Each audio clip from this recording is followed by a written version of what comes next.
ఇప్పుడు కాకపోతే ముసలోళ్ళకు కాకపోతే స్కూల్ పిల్లలకు పెట్టాలి ఫ్రీ. ఏదో అందరు దున్నే బర్రెలు కొట్టినట్టు కొడుతున్నాడు. మొత్తం అందరు వాళ్ళదే రాజ్యం అయింది. మేము ఏం చేస్తాం? రేవంత్ రెడ్డిది ఆడి వాళ్ళది రాజ్యం చేసిండు. వాళ్ళు పొరకలు తీసుకొని మమ్మల్ని తప్పక కొడతారు. నిన్ను కూడా కొడతారు. మీ ఆమె ఆమెది రాజ్యం. నీవేం చేస్తావు? సూపర్ ఉంది నాయన. దెబ్బలు తినడానికే ఉంది ఆ మొగళ్ళు ఆడవాళ్ళతో అంతే. కరెంట్ ఇట్లా మంచి చూస్తాను మీ రైతులకు. కరెంటు అన్ని ఇబ్బందులే ఉండే బిడ్డ. వర్షాలు లేవు, అన్ని ఇబ్బందులే ఉండే. కరెంటు అయితే అంత సౌకర్యం అయితే లేదు అప్పటంతా.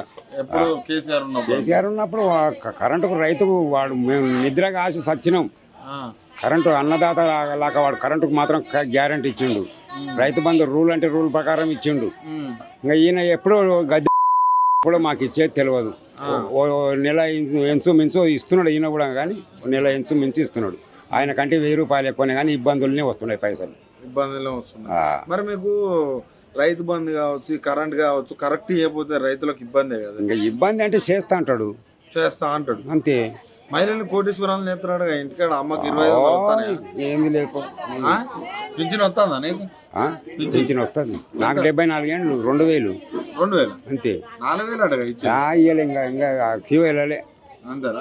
4000 ఆయన అంటాడు, 2000 నువ్వు అంటాడు. 2000 నాయన. గ్యాస్ 500 వస్తుంది ఇంట్లో. అమ్మ చెప్తాను వస్తుంది గ్యాస్. ఏది వస్తలేవు బిడ్డ, అన్ని వస్తాయి తర్వాత, అన్ని మెల్లమెల్లగా వస్తాయి.